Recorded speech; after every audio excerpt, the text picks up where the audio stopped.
Bonjour et bienvenue sur Métro Boulot Finito, le podcast qui change les codes du travail et qui veut en finir avec la routine métro boulot dodo. Dans ce podcast dédié au travail, on parlera efficacité, relations au travail, bien-être, mais aussi vision du travail de demain. Je m'appelle Marline et j'aide les entreprises à adopter de nouvelles méthodes de travail en se reconnectant à l'essentiel. J'espère que vous êtes prêts à booster votre journée parce que c'est parti pour un nouvel épisode.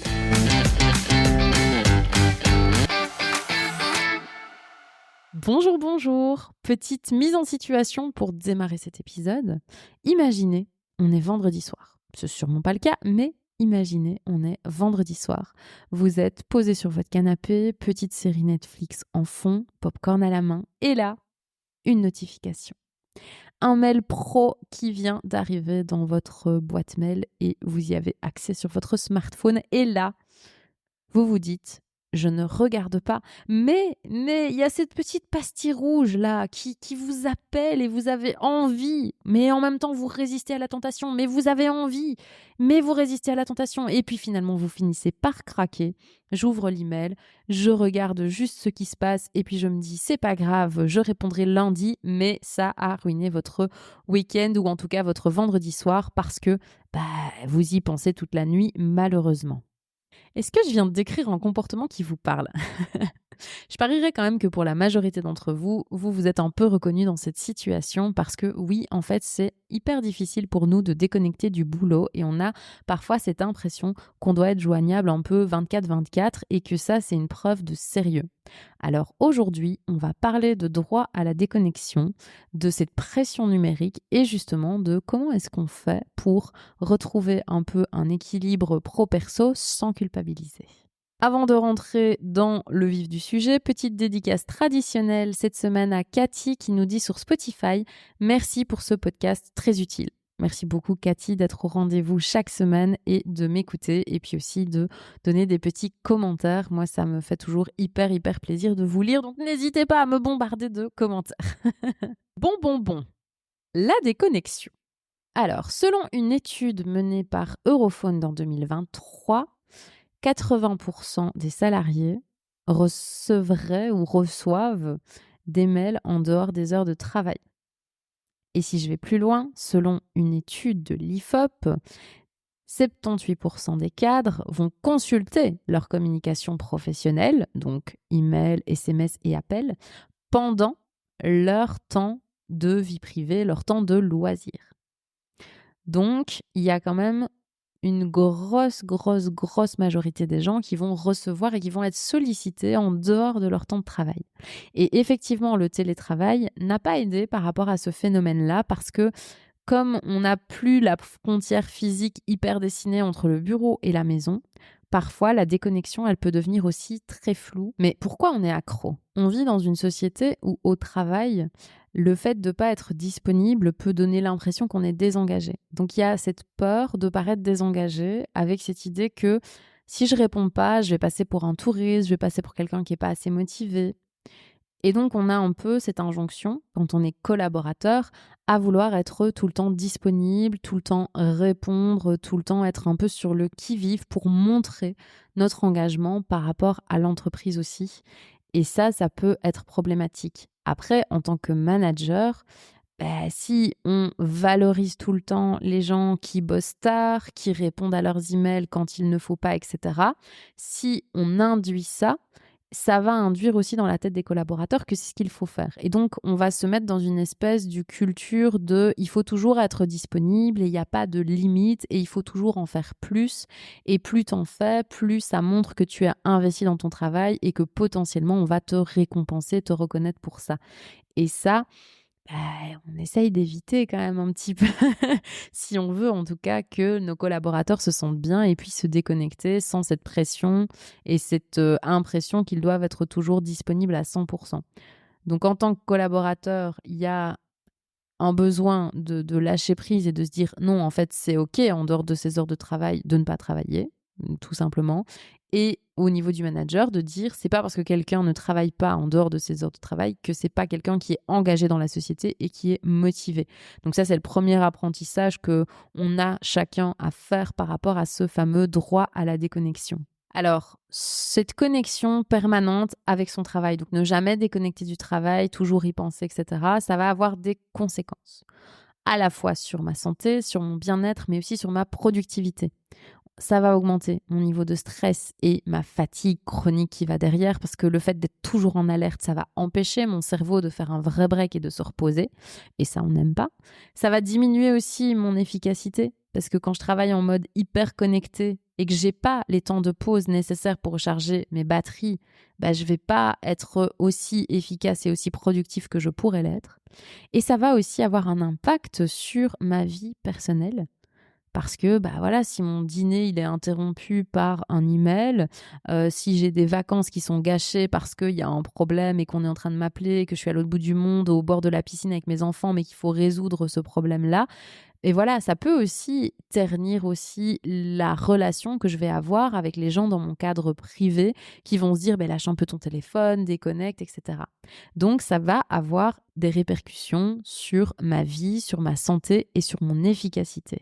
Donc, se déconnecter de son travail, c'est hyper fondamental et ça ne fait absolument pas de vous des gens qui sont fainéants ou qui sont moins impliqués dans leur travail. Non, c'est juste nécessaire à votre bon fonctionnement cognitif et physique aussi.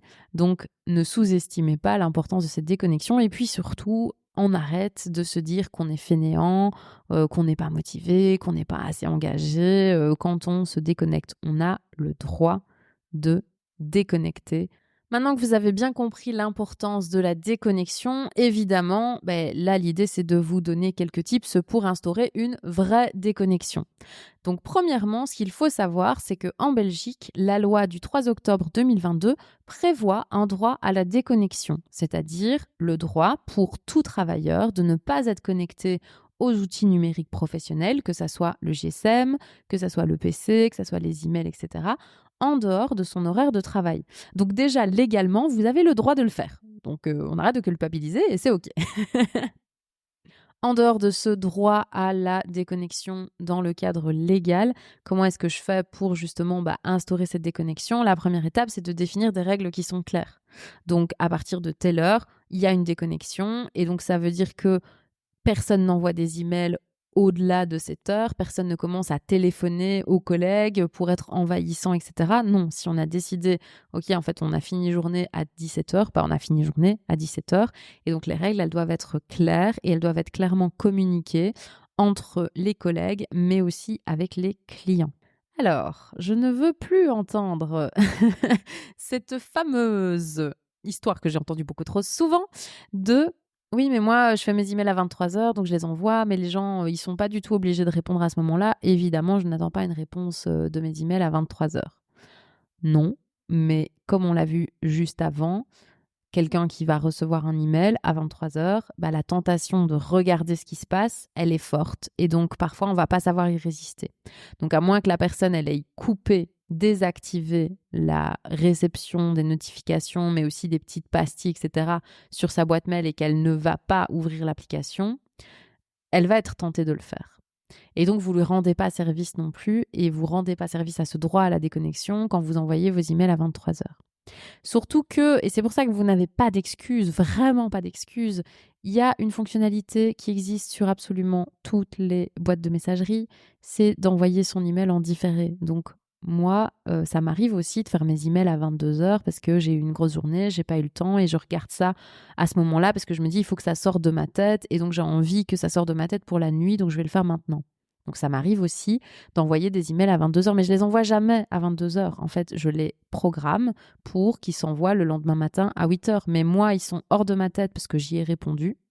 Et donc, je ne dois plus m'en soucier. Mais la personne, elle ne le recevra que le lendemain matin. Vraiment, vous n'avez plus d'excuses. On fait ça. On programme l'envoi de ces emails en différé par pitié. Pensez que la personne en face, même si vous lui dites c'est OK si tu me réponds pas tout de suite, elle va recevoir et donc la tentation de regarder, elle est là et donc une chance sur deux, elle va craquer. Donc vraiment, pensez à l'autre et programmez vos emails en différé. Deuxième petit tips, une fois qu'on a défini des règles qui sont claires, c'est de désactiver les notifications qui sont inutiles Et effectivement, je vous l'ai déjà dit, redit et redit, et j'ai fait un épisode complet sur le fait de désactiver les notifications et pourquoi c'était important. Mais effectivement, ici, pour aussi réduire cette pression et cette envie d'aller répondre et donc de ne pas se déconnecter de son travail, désactiver les notifications, ça va être hyper intéressant. Troisième petit tips que vous pouvez mettre en place pour vous aider à déconnecter, c'est de mettre en place un rituel de fin de journée. Je ferai peut-être bien un jour un épisode complet sur le sas de décompression, mais l'idée ici, c'est vraiment de vous dire, en fait, c'est important, quand on a fini sa journée de travail, de prévoir un moment justement, donc ce fameux sas de décompression, pour décompresser et pour permettre à notre cerveau de faire redescendre un peu la pression et tout ce qui est lié au travail, pour switcher dans notre vie privée. Donc souvent le sas de décompression, si vous faites un trajet en voiture, ça c'est un bon sas de décompression. Mais il y a des gens parfois qui ont besoin de faire une petite balade, mettre une musique pour comprendre la transition entre j'ai fini ma journée de travail et je commence ma entre guillemets journée privée. Donc ce sas de décompression, c'est important, et ce petit rituel de fin de journée pour vous aider aussi à sortir de la journée de travail et de tout ce qui se passe au niveau de votre mental par rapport à cette journée de travail, et de rentrer dans votre vie privée. Quatrième petit tips, c'est effectivement encourager au maximum une culture d'entreprise qui respecte la déconnexion, et surtout si vous êtes manager, si vous êtes CEO, c'est hyper important de montrer l'exemple, de ne pas répondre aux emails tardifs, de ne pas appeler ou envoyer des emails tard le soir aux gens, et de vraiment favoriser cette culture de la déconnexion. Et cinquième petit tips, rappelez-vous de déculpabiliser. Personne n'est indispensable H24, et souvent les urgences ne sont pas des urgences, ça peut attendre le lendemain, donc ne soyez pas pendu à votre téléphone avec cette idée de devoir être disponible H24. Vous avez le droit de déconnecter, et justement déconnecter, ça vous permet aussi de revenir plus connecté le lendemain et d'être plus efficace au travail. Donc vraiment, ne culpabilisez pas de déconnecter, c'est ok et vous en avez le droit. On a vu que le droit à la déconnexion, c'était hyper important, parce que quand je n'arrive pas à déconnecter, ça va augmenter mon stress, je vais être moins efficace, je vais être moins créatif, et ça va aussi avoir des répercussions sur ma vie personnelle. Et je vous ai dit, ok, comment est-ce qu'on fait pour déconnecter efficacement ? Premièrement, c'est de définir des règles claires et un cadre de déconnexion. Ensuite, désactivez vos notifications. Mettez en place un rituel de fin de journée pour justement déconnecter et vous préparer à rentrer dans votre vie privée. Encourager une culture d'entreprise qui respecte justement ces temps de déconnexion, et surtout déculpabiliser, et rappelez-vous que déconnecter c'est ok, et ça vous permet de booster votre efficacité. Donc la déconnexion, on n'oublie pas, c'est hyper important. Nous voilà à la fin de cet épisode de podcast. Déjà, merci d'être resté jusqu'au bout. Si cet épisode vous a plu, n'hésitez pas à laisser une note et un commentaire sur votre plateforme d'écoute. Et puis un petit partage sur vos réseaux, ça fait toujours plaisir et ça aide à faire connaître le podcast.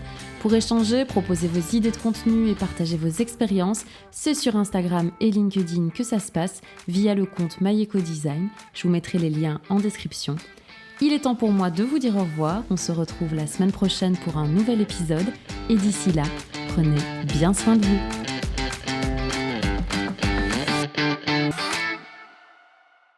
Il n'y a rien à faire, mais j'ai jamais envie de te quitter. Je suis toujours là à la fin des épisodes. Toi aussi, visiblement. Et pour te remercier, non, cette semaine, je ne te donne pas l'épisode et la thématique de l'épisode de la semaine prochaine. Oui, il faut bien changer un petit peu de temps en temps. Mais j'avais envie de te partager un podcast que j'aime beaucoup, celui de Louise Aubéry, In Power.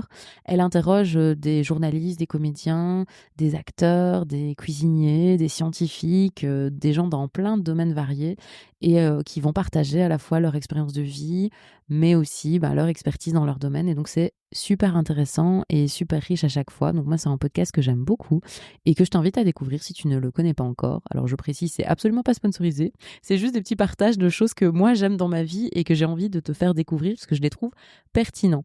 Donc voilà, n'hésite pas à écouter son podcast et moi, je te dis à la semaine prochaine pour un nouvel épisode.